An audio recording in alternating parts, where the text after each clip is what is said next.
ఎలా అర్థం చేసుకుంటాము. అలాగే యోగా మనం యోగ సాధన చేసుకునేటప్పుడు ఎలాగ అర్థం చేసుకుంటాము అని 2 రకాల మీనింగ్ ఉన్న పుస్తకాలు చదివానండి నేను. భక్తి పరంగా ఉన్నప్పుడైతే ఇలాగ అర్థం చేసుకుంటాము. యోగ సాధన చేసుకునేటప్పుడైతే ఇలాగ అర్థం చేసుకుంటాము అని 2 రకాలుగాను మీనింగ్ ఉన్న పుస్తకాలు చదివానండి. ఒకే పుస్తకంలో 2 రకాల మీనింగ్‌లు కూడా రాశారు. వేదార్థము, యోగార్థము అని రాశారనమాట. వేదార్థం అంటే భక్తి పరంగా అర్థం చేసుకోవడం. యోగార్థం అంటే యోగ శాస్త్రం ప్రకారం యోగ సాధన చేసుకునే వాళ్ళు అర్థం చేసుకునేది అని అర్థం. అలాగే భక్తులందరూ కూడా యోగులుగా మారాలి. మొన్న చెప్పుకున్నాం కదా! మనం భక్తులుగా ఉండకూడదండి. యోగులుగా మారాలి. భక్తులుగా అంటే ఏంటి? భగవంతుడు వేరు, నేను వేరు. భగవంతుడికి మనం మన కోరికలు తెలియచేసుకుంటే భగవంతుడు తీర్చేస్తాడు. భగవంతుడు ఎక్కడో ఉంటాడు. ఏదో ఫోటోలో గాని, విగ్రహంలో గాని, ఏదైనా పుణ్యక్షేత్రాల్లో గాని, లేకపోతే కైలాసము, వైకుంఠము అలాగా వేరే ఎక్కడో భగవంతుడు ఉంటాడు అనుకునేది ద్వైత భక్తి అంటారు. మనం ద్వైత భక్తిలోంచి అద్వైత భక్తిలోకి వచ్చేయాలి. ఆది శంకరాచార్యుల వారు అద్వైత మతాన్ని స్థాపించారు. అంటే జీవుడు వేరు, దేవుడు వేరు కాదు. భక్తుడు వేరు, భగవంతుడు వేరు కాదు. ఉన్నదంతా ఒక్కటే. ద్వైతము అంటే 2, అద్వైతము అంటే ఉన్నదంతా ఒకటే. నువ్వు వేరు, భగవంతుడు వేరు కాదు. నువ్వు భగవంతుడు ఒకటే. అలాగ మనం ఫస్టు మనకి తెలియనప్పుడు ద్వైత భక్తిలో ఉంటాం. అంటే భగవంతుడు వేరు, నేను వేరు. భగవంతుడికి ఏదైనా మన కోరికలవి చెప్పుకుంటే భగవంతుడు తీర్చేవాడు, మనం తీసుకునేవాళ్ళం. అలాగా భగవంతుడు వేరు, మనం వేరు అనుకుంటాం. కానీ అద్వైత భక్తిలో నేను, భగవంతుడు ఒకటే అన్న అవగాహన చేసుకుంటాం. మనం ద్వైత భక్తిలోంచి, భక్తి మార్గంలోంచి యోగ మార్గంలోకి వచ్చేయాలి. యోగ సాధన చేసుకుంటూ ఆ యొక్క ధ్యాన శాస్త్రాన్ని, యోగ శాస్త్రాన్ని మనం అర్థం చేసుకునే ప్రయత్నం చెయ్యాలి. అప్పుడే మనం ఎదిగినట్లు. మనం పిల్లలు చూడండి, మనం పిల్లలు ఎదగకుండా అలాగే ఉండిపోయారనుకోండి. శారీరకంగా గాని, మానసికంగా గాని, విద్యాపరంగా గాని, మన పిల్లలు ఎన్ని రోజులున్నా ఎల్‌కేజీలోనే ఉండిపోయారనుకోండి. మనం ఎంత బాధపడతాం? మన పిల్లలు అన్ని రకాలుగా అభివృద్ధి చెందాలి. ఎన్ని రకాలుగా ఎదగాలి. ఆర్థికంగా ఎదగాలి. విద్యాపరంగా ఎదగాలి. అన్ని రకాలుగా కూడా మనం మన పిల్లలు ఎలాగ ఎదగాలని కోరుకుంటామో, అలాగే భగవంతుడు కూడా మనల్ని ఎదగాలని కోరుకుంటాడట. అలా ఎదిగే ప్రయత్నమే చేస్తున్నాం మనం. ధ్యాన సాధన అంటే ఎదుగుతున్నాం మనం. భక్తి మార్గంలోంచి యోగ మార్గంలోకి, ధ్యాన మార్గంలోకి వచ్చామంటే, మనం ఇంకా భగవంతుడికి దగ్గరగా వెళ్తున్నాము. మనం ఎదుగుతున్నాము. ఉన్న స్థితి నుంచి ఉన్నత స్థితికి ఎదుగుతున్నాము. అలా ఎదగడాన్నే భగవంతుడు, మన గురువులు అందరూ కోరుకుంటారు. మనం ఎన్ని రోజులున్న వాళ్ళకి పూజలు చేస్తూ, వాళ్ళ మీద ఆధారపడిపోతూ ఉండాలని ఏ భగవంతుడు, ఏ గురువు కోరుకోడు. కాబట్టి మనం ఎదిగే ప్రయత్నం చేద్దాం ఫ్రెండ్స్. ఆ ఎదిగే ప్రయత్నమే ఈ యొక్క లలితా సహస్రనామాలు గాని, యోగి వేమన పద్యాలు గాని ఏదైనా అంతరార్థం తెలుసుకునే ప్రయత్నం చేస్తున్నాం మనం. ఓకేనా? అలాగే లలితా సహస్రనామాల్లో నామపారాయణ ప్రేత అని ఒక నామం ఉంటుందండి. నామపారాయణ ప్రేత అంటే మనం భక్తి పరంగా ఆలోచించామనుకోండి, ఎలాగ అర్థం చేసుకుంటాం? నామపారాయణ ప్రేత అంటే లలితాదేవికి నామాలు, లలితాదేవి యొక్క నామాలు ఎంత ఎక్కువగా పారాయణ చేసుకుంటే అంత ఎక్కువగా ఆ దేవి ప్రీతి చెందుతుంది, సంతోషిస్తుంది అని అర్థం చేసుకుంటాం మనం. అదే యోగ శాస్త్ర పరంగా అర్థం చేసుకోవాలంటే, అంతరార్థం తెలుసుకోవాలంటే, అసలైన సత్యం తెలుసుకోవాలంటే, నామపారాయణ ప్రేత అంటే ఎవరిని ఏ పేరుతో పిలిచినప్పటికీ అందరిలోనూ లలితా పరమేశ్వరే ఉన్నది అన్న భావనతో పిలవాలటండి మనం. అది నామపారాయణ ప్రేత అంటే. ఇప్పుడు ఒక్కొక్కళ్ళకి ఒక్కొక్క పేరు ఉంటుంది. రజని అని, ప్రవల్లిక అని, గీత అని, హైమ గారని, నా పేరు కృష్ణవేణి. అలాగా ఎంతమంది ఉన్నామో అన్ని పేర్లుంటాయి. అందరిలోనూ ఉన్నది ఒకటే ఆత్మ కదా!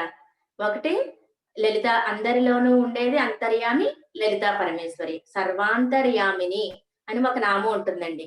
అందరిలోనూ అంతర్యామిగా ఉన్నది ఆ లలితా పరమేశ్వరే అన్న భావనతో మనం పిలవాలటండి. ఎవరిని ఏ పేరుతో పిలిచినప్పటికీ అందరిలో ఉండే అంతర్యామి లలితా పరమేశ్వరియే. లేకపోతే ఏ దేవుడు ఇష్టమైతే ఆ దేవుడు. అందరిలో ఉన్న భగవంతుడు ఒకటే, ఆత్మ ఒకటే. నేను భగవంతునితో మాట్లాడుతున్నాను. నేను భగవంతుడినే ఆ పేరుతో పిలుస్తున్నాను అని ఆహ్, ఒక పవిత్రమైన భావనతో ప్రతి ఒక్కరిలో ఉండే ఆ దైవాన్ని గుర్తు చేసుకుంటూ మనం మాట్లాడడం గాని, వాళ్ళతో మనం వ్యవహారం నడపడం గాని చేస్తే అప్పుడు ఆ లలితా పరమేశ్వరి ప్రీతి చెందుతుందట. ఆ పరమేశ్వరికి ఇష్టమట మనం అలాగుంటే. అది నామపారాయణ ప్రీత అంటే. ఇది అంతరార్థం తెలుసుకోలేదనుకోండి, ఆ నామపారాయణ చేస్తే ప్రీతి చెందుతుంది అని ఉంది కదా అని భక్తిపరంగా ఉంటే మనం ఇంకా ఇంకా ఎక్కువ ఆ నామపారాయణ చేస్తూనే అక్కడే ఆగిపోతాం. కాబట్టి అసలైన అంతరార్థాన్ని తెలుసుకోవాలి. అసలైన అంతరార్థం తెలుసుకున్నాం అనుకోండి, చాలా సులభమైపోతుంది. మనకి భారం తగ్గిపోతుంది. అయ్యో! మనం పారాయణ చేయలేకపోతున్నాము ఆహ్, అన్న బాధ ఉండదు మనకి. ఇప్పుడు ఒక్కొక్కసారి కుదురుతుంది. ఒక్కొక్కసారి కుదరదు. ఆ పూజలు చేయడాలు, పారాయణ చేయడాలు అవి మన నిత్య జీవితంలో ఎన్నో ఎన్నో బాధ్యతలు, సమస్యలు అవన్నీ ఈట్లితోటి మనం సతమతం అవుతూ ఉంటాం కదా! ఒక్కొక్కసారి లలితా సహస్రనామాలు చదవడం గాని, ఆ పూజలు చేయడం గాని అవి కుదరలేదనుకోండి. అప్పుడు మనకేమనిపిస్తుంది? అయ్యో! ఏంటో ఈ మధ్య ప్రతిరోజు లలితా సహస్రం పారాయణం చేద్దాం అనుకున్నాను కుదరట్లేదు అని బాధపడుతూ ఉంటాం. మనం అలా కాకుండా ఇలా భావన మార్చుకున్నామనుకోండి అంతరార్థం తెలుసుకొని, అందరిలో ఉన్నది లలితా పరమేశ్వరే. ఎవరిని ఏ పేరుతో పిలిచినా సరే ఆ దేవి నామాలు స్మరించుకున్నట్టే అన్న భావన మార్చుకున్నామనుకోండి, ఎంత తేలికైపోతుంది చూడండి మనకి. ఆ దేవిని ప్రత్యేకంగా ఆరాధించవలసిన అవసరం లేకుండా. అంటే శ్రమ తక్కువ, ఫలితం ఎక్కువ. మనం ప్రాపంచికంగా ఎలాగ ఆలోచిస్తాం మనం? తక్కువ పెట్రోల్ తోటి ఎక్కువ మైలేజ్ వచ్చే బైక్ కొనుక్కోవాలనుకుంటాం కదా! అలాగే తక్కువ కరెంట్ ఖర్చయ్యే బాగా ఉపయోగపడే వస్తువులు అలాగా తక్కువ శ్రమతోటి, తక్కువ ఖర్చుతోటి ఎక్కువ ఫలితాన్నిచ్చేది కావాలని ఎలాగైతే మనం ప్రాపంచికంగా కోరుకుంటామో, అలాగే ఆధ్యాత్మికంగా మనం ధ్యానం చేసుకుంటూ, అంతరార్థాలు తెలుసుకుంటూ ఉన్నామనుకోండి, చాలా సునాయాసంగా మన జీవితం మారిపోతుంది.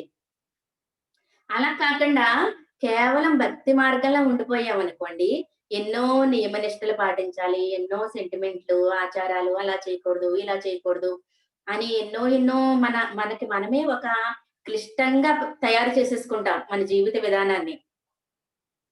ఎంతో శ్రమ, ఎంతో శ్రమ పడిపోతూ ఉంటాం మనం. అలా కాకుండా మనం ధ్యానం చేసుకుంటూ ధ్యానం ఉన్నదనుకోండి ఎంత సులువు చెప్పండి. ఏ సమయంలో అన్నా చేసుకోవచ్చు. ఎప్పుడైనా చేసుకోవచ్చు. ఎక్కడైనా చేసుకోవచ్చు. మనం ప్రయాణం చేసేటప్పుడు బస్సుల్లోనూ, ట్రైనుల్లోనూ కూడా చేసుకోవచ్చు. స్నానం చేసినా, చేయకపోయినా, భోజనం చేసినా, చేయకపోయినా ఎప్పుడైనా చేసుకోవచ్చు. అలా ధ్యానం చేసుకుంటూ మనం చక్కగా మంచి పుస్తకాలవి చదువుకుంటూ, క్లాసులు వింటూ, అవగాహన పెంచుకుంటూ, అన్నిటిలోనూ ఉండే అంతరార్థాన్ని తెలుసుకున్నామనుకోండి, మనం ప్రత్యేకించి ఏమీ చెయ్యని అవసరం లేదు. నిరంతరం ఆ దైవ శక్తితోటే మనం కనెక్ట్ అయిపోయి ఉంటాం. నిరంతరం ఆ ఎనర్జీని రిసీవ్ చేసుకుంటూ ఉంటాం. నిరంతరం ఆ భగవంతుడు వేరు, నేను వేరు కాదు. ఇద్దరూ ఒకటే అనే నిరంతరం ఆ దైవత్వాన్ని అనుభూతి చెందుతూ, ఎంతో సునాయాసంగా, ఎంతో హాయిగా, ఎంతో ప్రశాంతంగా జీవించే అవకాశం మనకు ఉన్నది. ఫ్రెండ్స్ దయచేసి జాగ్రత్తగా అర్థం చేసుకొని, మన అనవసరమైన మూఢనమ్మకాలని అన్నిటిని వదిలిపెట్టేసి, హాయిగా, హ్యాపీగా, తేలికగా జీవిద్దాం. ఓకేనా? ఈ యొక్క నామం అర్థం చేసుకుని ఎవరిని ఏ పేరుతో పిలిచినా సరే లలితా పరమేశ్వరినే పిలుస్తున్నాను అన్న భావన మార్చుకున్నామనుకోండి, మనం ప్రత్యేకించి ఏ సహస్రనామాలు ఏమి పారాయణ చేయవలసిన అవసరం లేదు. ఈ ఒక్క విషయాన్ని అర్థం చేసుకుంటే చూడండి ఎంత తేలిక పడిపోతామో. అయ్యో! నాకు చదవటం రాదు. నేను చదవాలనుకుంటున్నాను, చదవలేకపోతున్నాను అని అనవసరంగా బాధపడవలసిన అవసరం లేదు కదా! ఓకేనా? చాలా సులభమైన మార్గం ఇది. తర్వాత స్తోత్ర ప్రియ అని ఒక నామం ఉంటుందండి లలితా సహస్రనామాల్లో. స్తోత్ర ప్రియ అంటే మనం ఏమనుకుంటాం?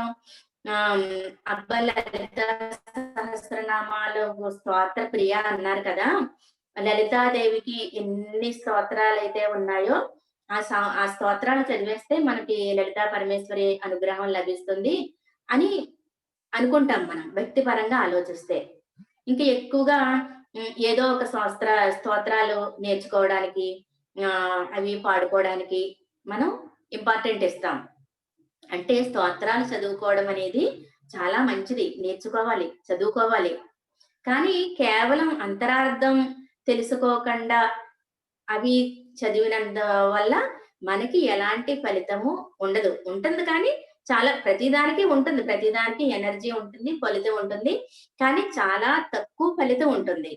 అదే అంతరార్థం తెలుసుకొని పాడుకున్నామనుకోండి, చదువుకున్నామనుకోండి, దాన్ని ఇంకా బాగా ఆ అంతరార్థాన్ని మనం హృదయంలో మననం చేసుకుంటూ, ఇంకా ఫీలవుతూ, అనుభూతి చెందుతూ, ఇంకా భక్తిగా చదువుకోవచ్చు. అప్పుడు ఇంకా ఫలితం బావుంటుంది. కాబట్టి స్తోత్ర ప్రియ అంటే ఎంత ఎక్కువ స్తోత్రాలు చదివితే అంత ఎక్కువ ప్రీతి చెందుతుంది లలితా పరమేశ్వరి అని అనుకుంటాం. కానీ స్తోత్రము అంటే ఏంటంటే పొగడడం, పొగడ్తలు. అంటే ఆ లలితా పరమేశ్వరి యొక్క దివ్య లక్షణాలని మనం పొగుడుతున్నామనమాట స్తోత్రం చేయడం అంటే. అలాగే స్తుతిమతి అని ఒక నామం ఉంటుందండి. స్తుతి అంటే స్తుతించడం. అది కూడా పొగడ్తల కిందే లెక్కకొస్తుంది. స్తుతిమతి అంటే ఆ స్తుతించాలి అనే మతిని కలిగి ఉండడం. అంటే దీని యొక్క అంతరార్థం తెలుసుకుందాం. అంతరార్థం ఏంటంటే అందరిలోనూ కూడా మంచి లక్షణాలుంటాయి. కొంతమందిలో సహనం ఎక్కువుంటుంది. కొంతమందిలో ధైర్యం ఎక్కువుంటుంది. కొంతమందిలో ఇతరులకు సహాయం చేసే, సేవ చేసే లక్షణం ఎక్కువుంటుంది. కొంతమంది బాగా వంట చెయ్యగలుగుతారు. అలాగా కొంతమంది బాగా పాటలు పాడగలుగుతారు. లేకపోతే ఎయగలుగుతారు. అందరిలోనూ కూడా కొన్ని మంచి లక్షణాలు తప్పనిసరిగా ఉంటాయి. మనం ఏం చెయ్యాలి? స్తుతికి వ్యతిరేక పదం నింద. మనం ఏం చేస్తాం? స్తుతించడం మానేసి, ఆ మంచి లక్షణాలను గుర్తించడం మానేసి, మనం గనక జ్ఞానం పొందకపోతే నిందిస్తూ ఉంటాం. ఎదుట వాళ్ళలో ఉండే లోపాలు చూస్తూ, వాళ్ళలా ఉన్నారు, ఇలా ఉన్నారు అని ఎప్పుడు చూసినా వాళ్ళని జడ్జ్ చేయడం, నిందించడం, విమర్శించడం చేస్తూ ఉంటాం. అలా కాకుండా మనం జ్ఞానం పొందామనుకోండి, అందరిలో ఉండే మంచి లక్షణాలని అభినందించడం మొదలుపెడతాం. అందరి పట్ల కృతజ్ఞతా భావంతో ఉండడం, అందరిలో ఉండే మంచి లక్షణాలని గుర్తిస్తాం. అంతకుముందు మంచి లక్షణాలు గుర్తించం. ఎంతసేపు మన ధ్యాస అంతా కూడా మన దృష్టిని బట్టి సృష్టి ఉంటుంది. చూడండి పచ్చ కామెర్ల వాడికి లోకమంతా పచ్చగానే కనపడుతుంది అని ఒక సామెత ఉంటుంది కదా! మన లోపల అజ్ఞానం ఉందనుకోండి, అందరిని నిందిస్తూ, విమర్శిస్తూ, జడ్జ్ చేస్తూ, అందరిలో ఉండే లోపాలు చూస్తూ ఉంటాం. అదే మనం జ్ఞానాన్ని పొందామనుకోండి, మన ఆలోచనా విధానం పాజిటివ్‌గా మారిపోయిందనుకోండి, అందరిలో ఉండే మంచి లక్షణాలని స్తోత్రం చేయడం మొదలుపెడతామట. అందరిని అభినందిస్తామట. అబ్బా! ఆవిడ నిందించడం మానేస్తాం. అంటే చెడు వైపు మన ధ్యాస పెట్టడం మానేసి, ఏదైతే మంచి లక్షణాలున్నాయో, ఆ మంచి లక్షణాల మీదే ధ్యాస పెట్టి, ఆ మంచి లక్షణాలనే అభినందించడం మొదలు పెడతామంట. స్తుతించడం, స్తోత్రం చేయడం అంటే అభినందించడము అని అర్థం. ఎదుట వాళ్ళలో ఉండే ఎవ్వరిలో అయినా సరే అండి, మనకి మంచి లక్షణం లేకుండా ఉండదు. మనం గమనించాలి. మనం గమనించామనుకోండి ఎన్నో కొన్ని మంచి లక్షణాలుంటాయి. ఎప్పుడైతే మనం జ్ఞానాన్ని పొందామో 100 చెడు లక్షణాలున్నా సరే వదిలిపెట్టేసి, ఒక్క మంచి లక్షణం ఉన్నాదనుకోండి, ఆ మంచి లక్షణం మీదే ధ్యాస పెట్టి, ఆ మంచి లక్షణం మీదే మనం ఆహ్, అభినందించడం, గుర్తించడం, గౌరవించడం, వాళ్ళకి రెస్పెక్ట్ ఇవ్వడం మొదలు పెడతాం. అంటే మన జాగ్రత్తలో మనం ఉంటాం. ఇప్పుడు ఎదుటి వ్యక్తుల్లో కొన్ని చెడ్డ లక్షణాలు ఉంటాయి. కొన్ని మంచి లక్షణాలు ఉంటాయి.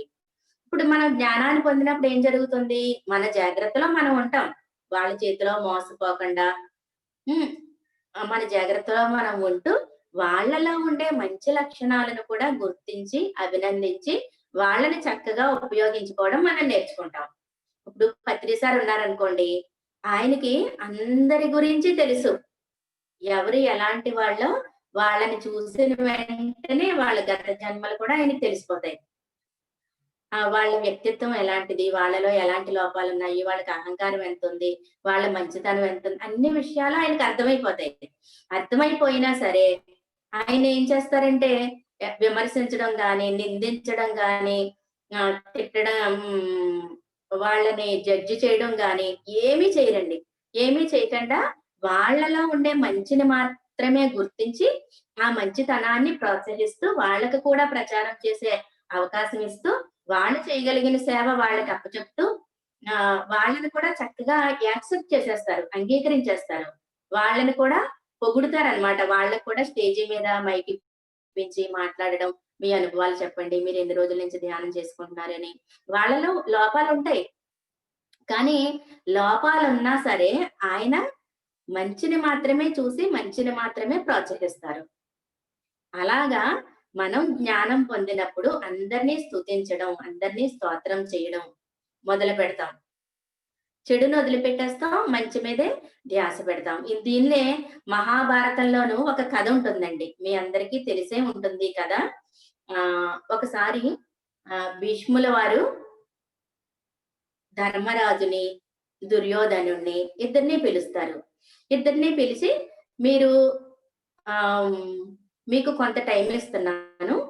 ఒక, ఒక 2 రోజులో, 3 రోజులో మొత్తం మన నగరం అంతా పర్యటన చేయండి. మన రాజ్యం అంతా వీలైనంత వరకు పర్యటన చేసి ఈ రాజ్యంలో అందరికంటే మంచి వ్యక్తి ఎవరైతే ఉన్నాడో వాళ్ళని తీసుకురండి. ఎవరైతే అందరికంటే చెడ్డ వ్యక్తి ఎవరైతే ఉన్నారో వాళ్ళని నా దగ్గరికి తీసుకురండి అని చెబుతారు. ఇద్దరు దుర్యోధనుడు, ధర్మరాజు ఇద్దరు కూడా వెళ్ళిపోతారు. నగరాల్లో సంచారం చేయడానికి వెళ్ళిపోతారు. వెళ్ళిపోయి ఒక 2 రోజుల తర్వాత, 3 రోజుల తర్వాత తిరిగొస్తారు. వస్తే దుర్యోధనుడిని పిలిచి అందరికంటా చెడ్డ వ్యక్తి గాని, అందరికంటా మంచి వ్యక్తి గాని నీకెవరైనా కనిపించారా అని అడుగుతారు. అడిగితే అసలా ప్రతి వ్యక్తి కూడా చెడ్డవాడే. అసలు మంచి వాళ్ళంటూ ఎక్కడా లేరు. ఏదైనా మంచితనం ఉన్నాదంటే నాలోనే మంచితనం ఉన్నాదేమో. నేనే అందరికంటా మంచివాడిని అని చెప్తాడు దుర్యోధనుడు. ధర్మరాజుని అడిగితే ధర్మరాజు అసలు ఎక్కడా నాకు చెడ్డ వ్యక్తులంటూ ఎక్కడా కనిపించలేదు. అందరిలోనూ కూడా ఎంతో కొంత మంచితనం ఉన్నది. అందరూ మంచిగానే ఉన్నారు. ఏదన్నా సరిచేసుకోవాల్సింది ఏదైనా ఉంటే, ఏదన్నా చెడ్డతనం ఉంటే నాలోనే ఉందేమో అనేమో ధర్మరాజు అంటాడు. చూసారా మరి? మనం చూసే దృష్టిని బట్టి ఉంటుంది. ధర్మరాజుకేమో అందరూ మంచిగానే కనిపించారు. అందరూ మంచివాళ్ళే అని చెప్పి. మరి దుర్యోధనుడేమో అందరూ చెడ్డవాళ్ళే అని చెప్పాడు. మరి ఎక్కడుంది తేడా? మనం చూసే దృష్టిని బట్టి ఉంటుంది. అందరిలోనూ మంచినే చూసామనుకోండి, అందరిలోనూ భగవంతుడినే చూసామనుకోండి, అలా చూసే స్థితి మనకి పెరుగుతుంది.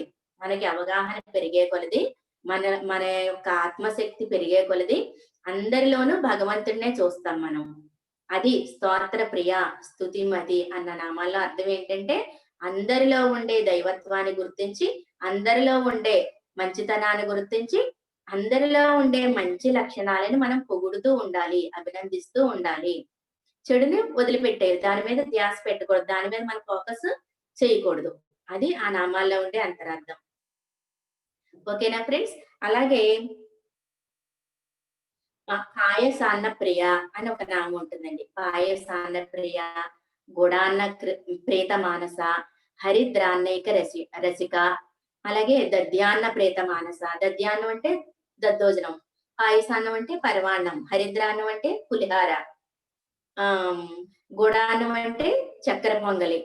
లలితా పరమేశ్వరికి చక్కెర పొంగలంటే ఇష్టం, పరమాన్నం అంటే ఇష్టం, పాయసం అంటే ఇష్టం, పులిహారం అంటే ఇష్టం, అలాగే దద్దోజనం అంటే ఇష్టం అని ఈ నామాలు చదివి ఇవన్నీ చేసి నైవేద్యాలు పెట్టేస్తూ ఉంటాం భక్తి పరంగా ఉన్నప్పుడు. నేను అలాగే చేసేదాన్ని. ఎంతో భక్తిగా పూజలు చేసేస్తూ ఉండేదాన్ని నేను. ఇవన్నీ చదివి నైవేద్యాలు పెట్టేస్తూ ఉండేదాన్ని. లలితాదేవికి పులిహార అంటే ఇష్టం అంటూను. ఇది భక్తి పరంగా ఉన్నప్పుడు అలాగ అర్థం చేసుకుంటాం. అదే మనం యోగ సాధన చేసేటప్పుడు, ధ్యానం చేసుకునేటప్పుడు, అంతరార్థాలు అది తెలుసుకున్నప్పుడు మనం ఎలాగ అర్థం చేసుకుంటామంటే, అదంతా కూడా ఆ రుచిని ఆస్వాదించే ఆత్మ మనలోనే ఉంది. అవన్నీ కూడా మనలో ఉండే లలితా పరమేశ్వరికే మనం నైవేద్యం పెడుతున్నాము. ఆ రుచిని ఆస్వాదించే మన నాలుక మీద ఎన్నో కణాలుంటాయి కదా! రుచిని తెలియజేసే కణాలుంటాయి. కొన్ని కణాలు ఆహ్, లాలాజలాన్ని ఉత్పత్తి చేసేలాగా పనిచేస్తాయి. కొన్ని కణాలు పులుపుని తెలియజేస్తాయి. కొన్ని కణాలు తీపిని, కొన్ని కణాలు వగరు, చేదు మనం ఉగాది పచ్చడి చేసుకుంటాం కదా! 6 రకాల రుచులు కలిపి తెలుగు వాళ్ళందరూను. అలాగా మన లోపల రుచిని తెలియచేసే ఆ కణాలన్నీ కూడా ఒక్కొక్క కణము ఒక్కొక్క దేవతతో సమానం అటండి. ఆ రుచిని ఆస్వాదించే దేవతలు కొంతమందుంటారు. అలాగే యా దేవి సర్వభూతేషు క్షుధా రూపేణ సంస్థిత. మనలో ఉండే ఆకలి, క్షుధ అంటే ఆకలి. ఆకలి రూపంలో ఉండేది కూడా లలితాదేవేనట. యా దేవి తర్వాత మనలో ఉండే జఠరాగ్ని రూపంలో ఉండేది కూడా జీర్ణ శక్తి రూపంలో ఉండేది కూడా లలితాదేవే. మనలో ఆకలి రూపంలో ఉండేది లలితాదేవే. జఠరాగ్ని రూపంలో ఉండేది లలితాదేవే. ఆ రుచిని ఆస్వాదించేది కూడా లలితా పరమేశ్వరియే. నాలో ఉన్న ఆ లలితా పరమేశ్వరికే ఈ పులిహోరని నేను సమర్పిస్తున్నాను అన్న భావనతో మనం తినాలటండి. అంతేకాని బయట విగ్రహాలకి, ఫోటోలకి నైవేద్యాలు పెట్టడం కాదటండి. అది అసలైన రహస్యార్థం. లలిత రహస్యనామ స్తోత్రము. ఈ రహస్యనామ స్తోత్రంలో ఉండే రహస్యాన్ని తెలుసుకొని ప్రతి క్షణము కూడా ఆ లలితా పరమేశ్వరి వేరు, నేను వేరు కాదు. నేనే ఆవిడ, ఆవిడే నేను అన్న భావనతో మన జీవితం జీవించాలటండి. అది నిజమైన భక్తి అంటే. ఇప్పుడు మన లోపల ఆత్మ లేదనుకోండి, తినగలమా? ఆకలుంటుందా? అరగడం ఉంటుందా? ఆ రుచి చూడడం అనేది ఉంటుందా? ఆహ్, ఆకలి ఆకలేసేది ఎవరికి? మన శరీరంలో ఆత్మ ఉన్నంత సేపే కదా! ఈ రుచిని ఆస్వాదించడము, ఆ జీర్ణం చేసుకోవడము, దీన్ని అనుభూతి చెందడము అవన్నీ కూడాను. కాబట్టి నేను తినే ఈ ఏ పదార్థం తిన్నా సరే చక్కగా శాకాహారమే తినాలి మనము. అన్ని పదార్థాలు కూడా నాలో ఉండే ఆ భగవంతునికే నేను నైవేద్యం పెడుతున్నాను అన్న భావనతో మనం స్వీకరిస్తే అది నిజమైన ఆరాధన. ఓకేనా ఫ్రెండ్స్? అలాగే ఈ లలిత పరమేశ్వరి నామాల్లో భానుమండల మధ్యస్థ అని ఒక నామం మధ్యగా అని ఒక నామం ఉంటుంది. సర్వవర్ణోపశోభిత అని ఒక నామం ఉంటుంది. అంటే లలిత మనం సూర్య భగవానుడిని చూసామనుకోండి, సూర్యబింబాన్ని చూసామనుకోండి, సూర్యమండల మధ్యగా అంటే ఆ సూర్యుడిలో ఉన్నది కూడా నువ్వే తల్లి అన్న నామం గుర్తుకు రావాలి.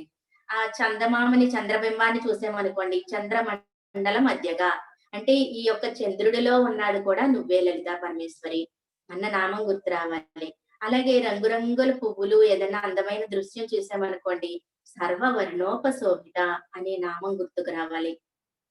అలాగా ప్రతి ఒక పువ్వును చూసినా, సూర్యుడిని చూసినా, ఒక చంద్రుడిని చూసినా, ఆ ప్రకృతిలో ఉండే ఏ అందాన్ని చూసినా, ఏం చూసినా సరే అందరిలో ఉండేది, సూర్యుడిలో ఉండేది, చంద్రుడిలో ఉండేది, ప్రకృతి నిండా ఉన్నది, నాలో ఉన్నది, అందరిలో ఉన్నది లలితా పరమేశ్వరియే అన్న భావన నిరంతరం భక్తి నిరంతర అని ఒక నామం ఉంటుందండి. నిరంతర అంటే భగవంతుడు ఎప్పుడు లేకుండా ఉంటాడు? నిరంతరం ఉంటాడు.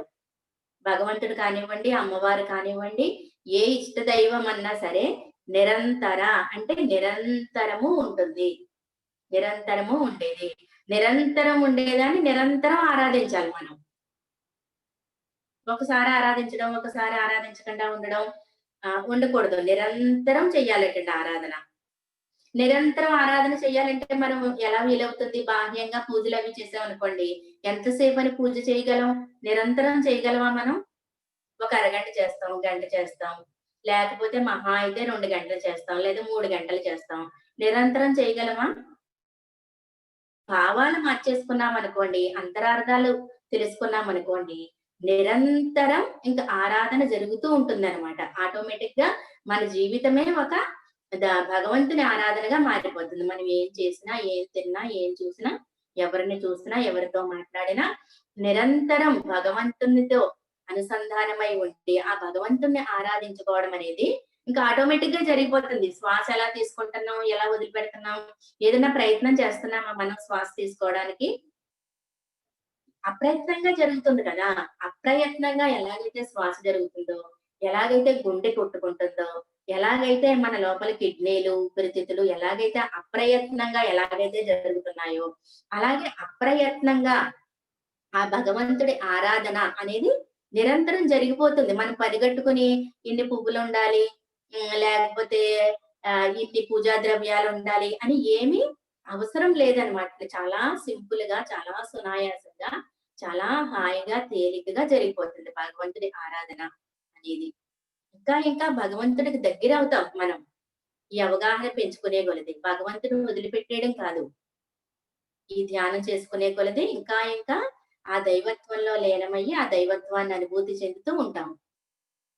అదే అసలైన భక్తి. నిరంతర సాధన చెయ్యాలి. నిరంతర భక్తితో ఉండాలి. ఓకేనా ఫ్రెండ్స్? అలాగే ఉద్యద్వాను సహస్రావ అని ఒక నామం ఉంటుందండి.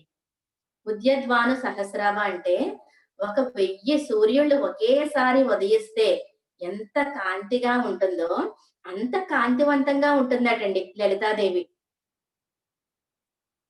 1000 అంటే సహస్రము అంటే 1000 అని మనం అనుకుంటాం. కానీ 1000 సహస్రం అంటే అనంతము అని అర్థం అటండి. 1000 కాదండి. అనంతం.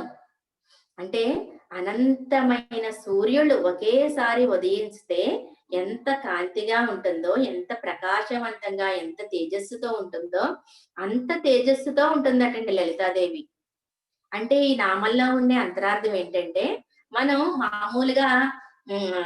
ఒక సూర్యుడు ఒక సూర్యుడిని చూడాలనుకోండి. మనం ఆహ్, భౌతికమైన నేత్రాలతో ఒక్క సూర్యుడిని మనం చూడగలమా?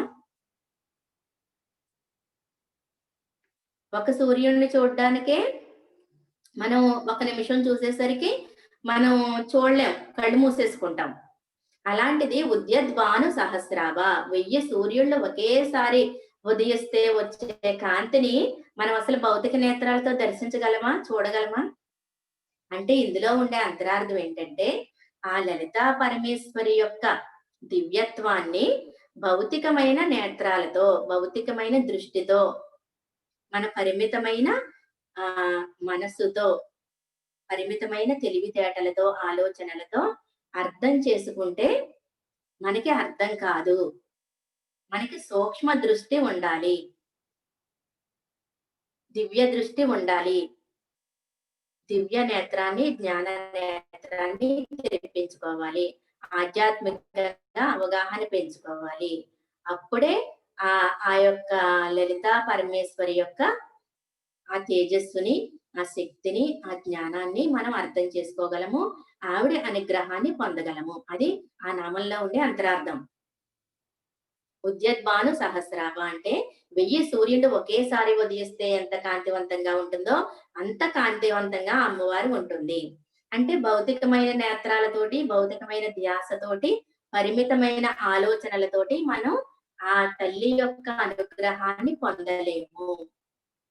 మనం భౌతికమైన నేత్రాలు, ఆ భౌతికమైన మనసు, భౌతికమైన కళ్ళు మూసేసుకోవాలి. భౌతికంగా ఆలోచించే మనసుని శూన్యం చేసేసుకోవాలి. సూక్ష్మ రూపిణి అని ఒక నామం ఉంటుందండి. మనం సూక్ష్మంగా మనలో ఉండే సూక్ష్మ రూపిణిని మనం దర్శించుకోవాలంటే మన దృష్టి కూడా సూక్ష్మంగా మారిపోవాలి. భౌతికంగా స్థూల దృష్టిని స్థూలంగా చూసే కళ్ళని మూసేసుకోవాలి. స్థూలంగా ఆలోచించే మనసుని శూన్యం చేసేసుకోవాలి. అప్పుడు సూక్ష్మ దృష్టితోటి మన మనసుని సూక్ష్మంగా వెళ్ళిపోవాలి. మన లోపలికెళ్ళిపోవాలి. ఇప్పుడు స్థూలము, సూక్ష్మము అని 2 ఉంటాయి. సూక్ష్మంలోనే మోక్షం అంటారు కానీ, స్థూలంలో మోక్షం అని ఎక్కడ అనలేదు. కాబట్టి మనం స్థూల దృష్టిని మానేసి సూక్ష్మ దృష్టిని అలవాటు చేసుకోవాలి. సూక్ష్మ దృష్టిని అలవాటు చేసుకోవాలంటే, కాసేపు స్థూలంగా కనిపించే శరీరాన్ని, ఇంద్రియాల్ని, ప్రపంచాన్ని మర్చిపోయి సూక్ష్మాతి సూక్ష్మంగా మన శరీరంలో అన్నిటికంటే సూక్ష్మంగా జరిగేది ఏదండి? శ్వాస. ఆ శ్వాసను పట్టుకున్నామనుకోండి, అంతకంటే సూక్ష్మంగా ఉండే మనసు కంట్రోల్‌లోకొస్తుంది. ఆ మనసు కంట్రోల్‌లోకొచ్చిందనుకోండి, అంతకంటే సూక్ష్మంగా ఉండే ఆత్మని అనుభూతి చెందగలుగుతాం. ఆత్మని అనుభూతి చెందామనుకోండి, అప్పుడు విశ్వమంతా వ్యాపించి ఉండే ఆ పరమాత్మను కూడా అనుభూతి చెందగలుగుతాం. అది సూక్ష్మంలో మోక్షం అంటే. అది అలాగా మనం అంతర్ముఖ సమారాధ్య, బహిర్ముఖ సుదుర్లభ. మన మనసుని, ఇంద్రియాలని అంతర్ముఖం చేసుకొని, అంతర్ముఖ ప్రయాణం చెయ్యాలి. మన లోపల ఉండే అంతర్యామి గురించి తెలుసుకోవాలంటే, అంతర్ముఖ ప్రయాణం చెయ్యాలి. మనలో ఉండే ఆ యొక్క సూక్ష్మ తత్వాన్ని, సూక్ష్మ దృష్టిని పెంపొందించుకోవాలి. అది ఆ యొక్క నామంలో ఉండే అసలైన అంతరార్థం. తర్వాత లలితాదేవి చేతులలో చతుర్బాహు సమన్విత అంటే 4 బాహువులు ఉంటాయటండి లలితాదేవికి. 4 బాహువుల్లోనూ 4 రకాల ఆయుధాలుంటాయి. ఒక చేతిలో ఏముంటుందండి? మనోరూపేక్ష కోదండ. అంటే ఒక చేతిలో చెరుకు గడ ఉంటుందండి. మనస్సుని చెరుకు గడతో పోల్చారు. మనోరూపేక్ష కోదండ. లలితాదేవి యొక్క మనసు పూర్తిగా ఇలా పట్టుకుని ఉంటుంది కదా చెరుకు గడ. పూర్తిగా తన స్వాధీనం చేసుకుని తన గుప్పిట్లో పెట్టుకున్నదన్నమాట. పూర్తిగా తన మనసు తన కంట్రోల్‌లోకి తన స్వాధీనం చేసేసుకుంది. మనస్విని అనే ఒక నామం ఉంటుంది. అంటే మనసుని పూర్తిగా స్వాధీనము చేసుకున్నది అని అర్థం. అలాగే శుద్ధ మానస అని మాకు నామం ఉంటుందండి. అంటే మనసుని పూర్తిగా శుద్ధి చేసుకున్నది. ఇవన్నీ కూడా మనం అర్థం చేసుకొని, సాధన చేసుకొని ఆచరించవలసినయి అన్నమాట. ఇవన్నీ కూడా ఒక్కొక్క నామంలోనూ మనం తెలుసుకొని ఆచరించవలసిన ఒక సందేశం ఉంటుంది మనకి. లలితాదేవి అంటే ఎవరండి? మనలో ఉండే ఆత్మే లలిత. ఆ ఆత్మతత్వంతో జీవించాలి. తత్వంతో జీవించాలంటే మన మనసుని పూర్తిగా స్వాధీనం చేసేసుకోవాలి. మన మనసుని పూర్తిగా మన కంట్రోల్‌లో పెట్టుకోవాలి. అది ఆవిడ అలాగా మనకి సందేశం ఇస్తుంది. అంటే ఆ చెరుకు గడని మనోరూపేక్ష కోదండ అంటే ఆ చెరుకు గడని పూర్తిగా ఆవిడ గుప్పిట్లో పెట్టేసుకుందనమాట. అలాగే ఎప్పుడైతే మన మనసుని స్వాధీనం చేసేసుకున్నామో, అప్పుడు ఆ మనసు ఎలా ఉంటుందంటే, చెరుకు గడలో ఉండే చెరుకు రసం ఎంత మధురంగా ఉంటుందో, అంత మధురంగా మన మనసు తయారైపోతుందటండి. అంటే ఎలాంటి నెగెటివ్ ఆలోచనలు, నెగెటివ్ భావాలు, నెగెటివ్ సంకల్పాలు లేకుండా పూర్తిగా మధురాతి మధురంగా ఎంతో పాజిటివ్ ఎనర్జీతో మృదు మధురమైన మధురానుభూతులు పొందుతూ ఉంటామట మనం. మన మనసుని స్వాధీనం చేసుకుంటే. మరి మనం మధురానుభూతులు కావాలా? లేకపోతే విచారకరమైన, దుఃఖకరమైన అనుభూతులు కావాలా మనకి? చెరుకు గడలో ఉండే చెరుకు రసం అంత మధురంగా మన జీవితం ఉండాలంటే మన మనసుని పూర్తిగా స్వాధీనం చేసుకోవాలి. తర్వాత కోదండం. మనోరూపేక్ష కోదండ. అంటే చెరుకు రసంలో ఉండే చెరుకు రసం అంత మధురంగానే ఉంటుంది. కోదండం అంటే రాముల వారి ధనస్సు పేరు కోదండం. కోదండ రాముడు అంటారు చూడండి. రామ బాణానికి తిరుగులేదు అంటారు కదా! అంటే మన యొక్క ఆలోచనా శక్తికి, మన యొక్క సంకల్ప శక్తికి తిరుగులేదనమాట అండి. ఎప్పుడైతే మన మనసుని స్వాధీనం చేసేసుకున్నామో, మనం పెట్టుకునే సంకల్పాలకి తిరుగు లేకుండా రామబాణం అంత శక్తివంతంగా తయారైపోతుందట మన మనసు. ఒక్కొక్క ఆలోచన ఒక్కొక్క రామబాణంతో సమానమట. కోదండ రాముడు, కోదండం అంటే రాములు వారు చేతిలో ఉండే ధనస్సు. ఆ ధనస్సు ఎక్కుబట్టి బాణం వేసాడంటే రాములు వారికి రామ బాణానికి తిరుగులేదు అని అనుకుంటారు కదా! అలాగే మన మనసుని మనం స్వాధీనం చేసుకున్నామంటే, మన మనసు మీద మనం కంట్రోల్ సంపాదించుకున్నామంటే, చెరుకు రసంలోని చెరుకు గడలోని చెరుకు రసమంత మధురంగాను, రామబాణం అంత శక్తివంతంగాను తయారవుతుందట. చూడండి ఎంత అద్భుతమైన మీనింగ్ ఉన్నదో మరి ఆ నామంలోను. మనం ఈ మీనింగ్ అంతరార్థం తెలుసుకోకుండా మనోరూపేక్ష కోదండ, మనోరూపేక్ష కోదండ అని ఎన్ని సంవత్సరాలు పారాయణ చేసినా మరి మనకేదైనా ఫలితం ఉంటుందా? అందుకే ఏమన్నారు? అర్థం లేని చదువు వ్యర్థం అన్నారు. కాబట్టి మనం పారాయణ చేసుకోండి. పారాయణ చేసుకోవడం తప్పు కాదు. కానీ అందులో ఉండే అంతరార్థం తెలుసుకోకుండా, సాధన చేసుకోకుండా, మనలో మార్పు తెచ్చుకోకుండా, ఎన్ని సంవత్సరాలు పారాయణ చేసినప్పటికీ ఎలాంటి ఫలితము ఉండదు. ఆ విషయాన్ని మాత్రం అర్థం చేసుకోండి దయచేసి. ఓకేనా ఫ్రెండ్స్? తర్వాత ఇంకొక చేతిలో ఏముంటుంది? క్రోధాకారాంకుశోజ్వల. అంటే క్రోధము అనే అంకుశం ఉంటుందటండి ఇంకో చేతిలో. అంటే క్రోధం అంటే ఏంటి? తీవ్రమైన కోపం. ఇంకా మర్చిపోలేరనమాట అండి. పదే పదే గుర్తు చేసుకుని రగిలిపోతూ ఉంటారు. ఎలాగైనా సరే కక్ష సాధించేసుకోవాలి, ఆ పగ తీర్చేసుకోవాలి, ప్రతీకారం తీర్చేసుకోవాలి అని కోపంతో రగిలిపోవడాన్ని ఏమంటారంటే క్రోధము అంటారు. ఆ క్రోధ భావన వల్ల మనకి ఎన్నో అనారోగ్యాలు వచ్చేస్తా ఉంటాయి. ఎంతో ఎనర్జీ వేస్ట్ చేసేసుకుంటా ఉంటాము. మనకి మనశ్శాంతి ఉండదు. మన చుట్టూ ఉండే మన యొక్క నెగెటివ్ తరంగాల వల్ల మన చుట్టుపక్కల ఉండే వాళ్ళకి కూడా మనశ్శాంతి ఉండదు. తన కోపమే తన శత్రువు, తన శాంతమే తనకు రక్ష అని మనం చిన్నప్పుడు చదువుకున్నాం కదా!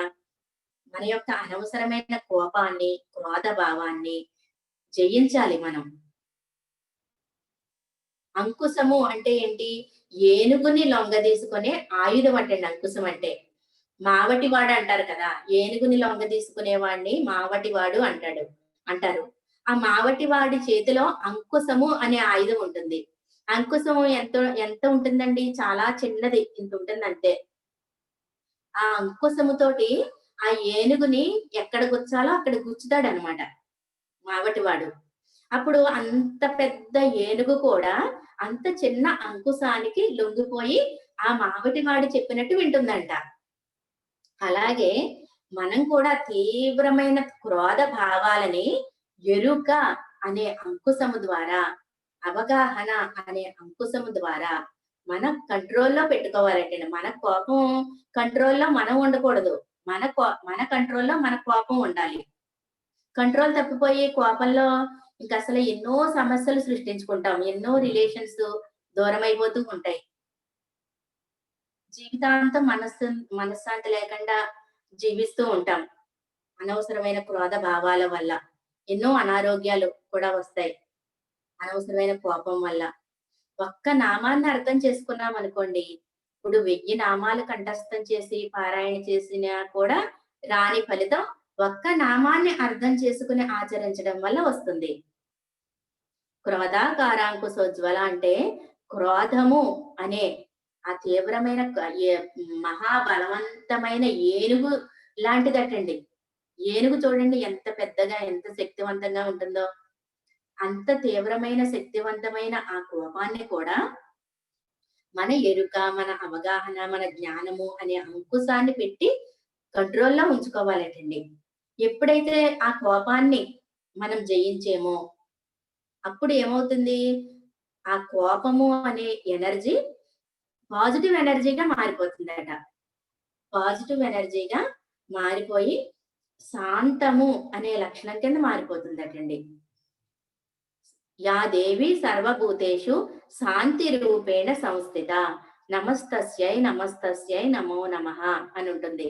అంటే మన యొక్క సహజ లక్షణము శాంతి. మన ఆత్మ యొక్క సహజ లక్షణము శాంతి. ఆ శాంతము అనే స్వభావం వచ్చేస్తుందట. ఆ కోపము అనే దాన్ని మనం జయిస్తే గనక. అలాగే ఎప్పుడూ కూడా ఆ ఎరుక అనే అంకుశాన్ని మనం పట్టుకుని, మన కోపము అనే దాని మీద ఎప్పుడూ కూడా అంకుశం ఉంచాలటండి.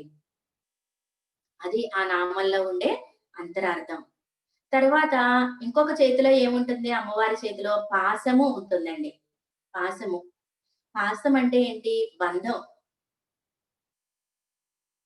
మనం ఎన్నో ఎన్నో బంధాలు పెట్టేసుకుంటాం. వస్తు బంధము, వస్తువుల పట్ల బంధం, వ్యక్తుల పట్ల బంధం, అలాగే పరిస్థితుల పట్ల బంధం. వస్తువుల పట్ల బంధం అంటే ఏంటి? నేను ఏసీ లేకుండా ఉండలేను. లేకపోతే నేను నా మంచం మీదే నాకు నిద్ర పడతది. వేరే ఇంకో ప్లేస్ మారితే ఇంకో మంచం మీద పడుకుంటే నాకు నిద్ర పట్టదు. నేను కాఫీ తాగకుండా ఉండలేను. అలాగా ఫర్నిచరు పట్ల బంధం. నేను వాషింగ్ మెషిన్ లేకపోతే ఒక రోజు కూడా ఉండలేను. అలాగా ప్రతి వస్తువు పట్ల మనం బంధం పెట్టేసుకుంటామటండి. సౌకర్యాలు పెంచేసుకొని అసలు కొంచెం కూడా ఇంకా అసౌకర్యాన్ని భరించలేని సున్నితంగా, సెన్సిటివ్‌గా తయారైపోయాం మనం. ప్రతి దానితోటి టీవీ లేకుండా ఉండలేను, ఫోను లేకుండా ఉండలేను. అలాగ వస్తు బంధంలో ఇరుక్కుపోయామటండి మనం. ఎన్నో ఎన్నో బంధాలు. తర్వాత వ్యక్తుల పట్ల బంధం. మా అమ్మాయి లేపోతే ఉండలేను. మా అబ్బాయిని చూడకుండా ఉండలేను. ఆహ్, ఎక్కడైనా పిల్లలు దూరంగా ఉన్నారనుకోండి, రోజుకొక్కసారైనా మా అబ్బాయి మాట్లాడకపోతే నాకు టెన్షనొచ్చేస్తది, కంగారొచ్చేస్తది. అని అలాగా రకరకాలుగా ప్రతి దాని పట్ల మనం బంధం పెట్టేసుకొని, మన జీవితాన్ని ఒక బందీఖానాలో మనల్ని మనమే ఒక సంకెళ్ళలో ఇరికించేసుకున్నామటండి. ఎప్పుడైతే మనం ఆత్మ జ్ఞానాన్ని పొందామో, ఎన్‌లైటన్‌మెంట్ పొందామో, అప్పుడు బంధరాహిత్య స్థితిలో ఉంటామటండి.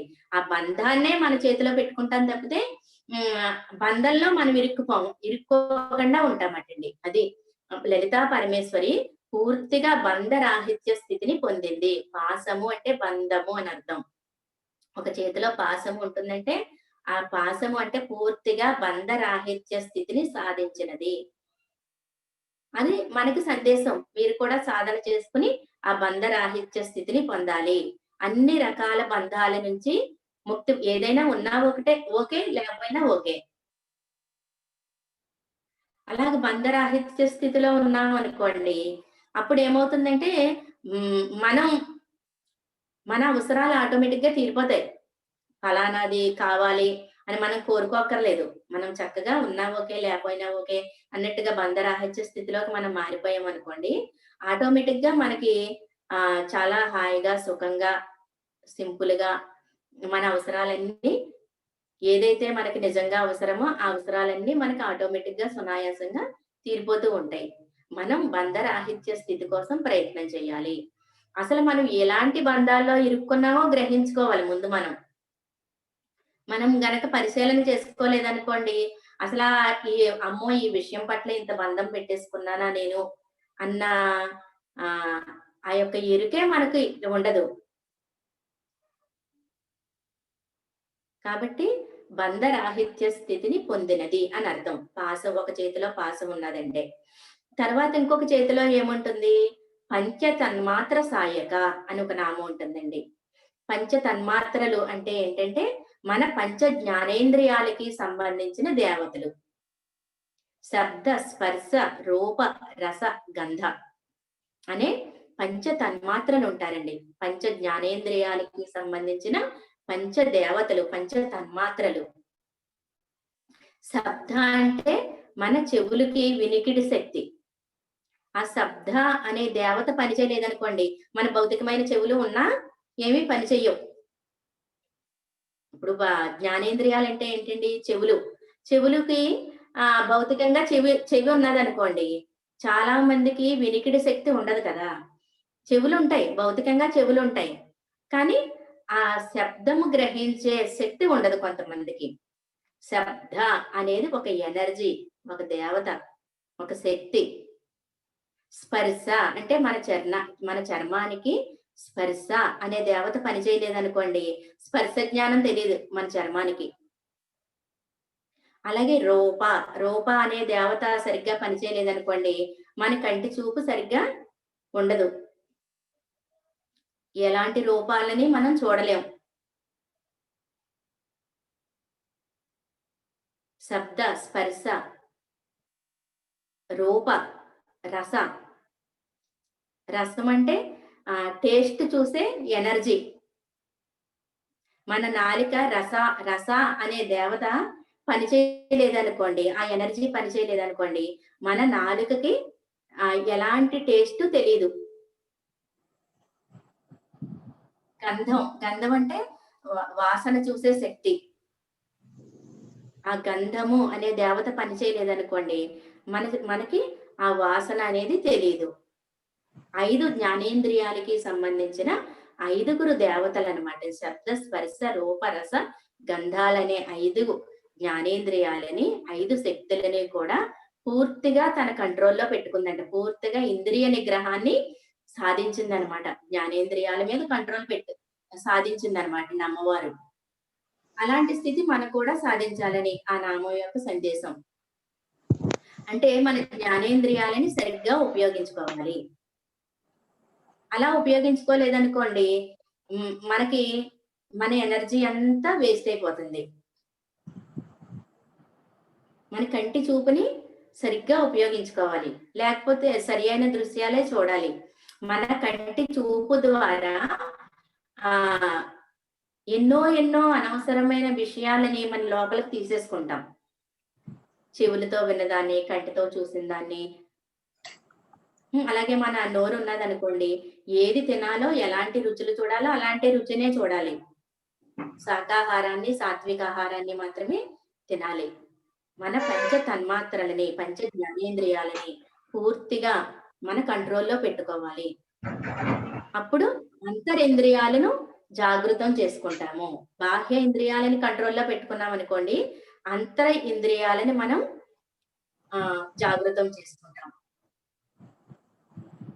పంచ తన్మాత్రలని మనం సరిగ్గా ఉపయోగించుకోవాలి. పంచ జ్ఞానేంద్రియాలని సరిగ్గా ఉపయోగించుకోవాలి. అది పంచ తన్మాత్ర సాయక అనే నామంలో ఉండే అంతరార్థం. అంటే ఏంటి? లలితా పరమేశ్వరి చతుర్బాహు సమన్విత. 4 బాహువులలోనూ 4 రకాల ఆయుధాలను పెట్టుకుని 4 రకాల ఆయుధాలని చక్కగా ఉపయోగించుకున్నది అని అర్థం. 4 రకాల ఆయుధాలు ఏమున్నాయండి? మనసు. ఆ మనసులో ఉండే కోరికలు, కోపము, బంధము, ఈ యొక్క పంచ జ్ఞానేంద్రియాలు మనసుని, ఇంద్రియాలని, ఆ మనసులో ఉండే అంతర్గత శక్తుల్ని సాధన చేసి చక్కగా సమన్వయపరుచుకున్నది. చతుర్బాహు సమన్విత అంటే చక్కగా 4 శక్తులని సమన్వయపరుచుకున్నది అని అర్థం. ఇవన్నీ కూడా మనం ఎలా అర్థం చేసుకుంటామండి? ఎలా సాధన చేసుకుంటాం? ఎలా ఉపయోగించుకుంటాం మనం? మరి ధ్యానం చేసుకుంటేనే కదా! సరి అయిన ఆధ్యాత్మిక అవగాహన పెంచుకుంటేనే కదా! ఇప్పుడు లలితా సహస్రనామం కానివ్వండి, విష్ణు సహస్రనామం కానివ్వండి, ఏ పూజలో అయినా సరే, ఏదైనా సరే మనం అంతరార్థం తెలుసుకొని, చక్కగా మనం దాన్ని అర్థం చేసుకొని, మన నిత్య జీవితంలో ఉపయోగించుకోవడం మనం నేర్చుకోవాలి. ఓకేనా ఫ్రెండ్స్? అలాగే చైతన్య కుసుమ ప్రియ అని ఒక నామం ఉంటుందండి. ఇంకా టైం అయింది మేడం. అంటే దేవి మేడం కి ఇవ్వాలి కదా లింక్. ఓకే టైం అయింది కదా. మళ్ళీ కొన్ని విషయాలు మళ్ళీ ఇంకో క్లాస్ లో చెప్పుకుందాం ఫ్రెండ్స్. మరి నా యొక్క క్లాసు విన్నందుకు, ఇంతసేపు నా క్లాసు విన్న ఈ ధ్యాన మిత్రులకి, ఆధ్యాత్మిక మిత్రులందరికీ కూడా నేను నమస్కారాలు, కృతజ్ఞతలు తెలియజేసుకుంటున్నాను. ఈ జ్ఞానాన్ని ప్రసాదించిన గురువులకి, బ్రహ్మర్షి పత్రిజీ గారికి నేను కృతజ్ఞతలు చెప్పుకుంటున్నాను. Over to Rajani madam. Thank you madam. Krishnaveni madam చాలా చక్కగా చెప్పారు. లలితా సహస్రనామాలకి అర్థం, ఇంత అర్థం ఉందని తెలీదు. ఎన్నో అద్భుతమైన విషయాలు మాకు తెలియచేశారు. ఆకలిలో ఉన్నది లలితాదేవే, ఆ జఠరాగ్ని రూపంలో ఉన్నది కూడా లలితాదేవే, అని మొత్తం ఎక్కడ చూసినా లలితాదేవి ఉన్నది. ఆ లలితాదేవి అంటే చైతన్యం అని చాలా అద్భుతంగా చెప్పారు. సూక్ష్మంలో మోక్షం అని చాలా అద్భుతంగా చెప్పారు. ఎంతటి ఏనుగునైనా కూడా అంకుశం అనే ఆయుధం ఎలా కంట్రోల్‌లో పెడుతుందో, అలాగే ఈ సూక్ష్మంలో ఉన్న మోక్షాన్ని మనం తెలుసుకోవాలి ధ్యానం ద్వారా అని చాలా చక్కగా చెప్పారు. ఓకే ఫ్రెండ్స్, మేడంతో ఎవరైనా మాట్లాడాలనుకున్న వాళ్ళు అన్‌మ్యూట్ చేసుకోండి. ఎన్నో అద్భుతమైన విషయాలు మనం తెలుసుకున్నాం.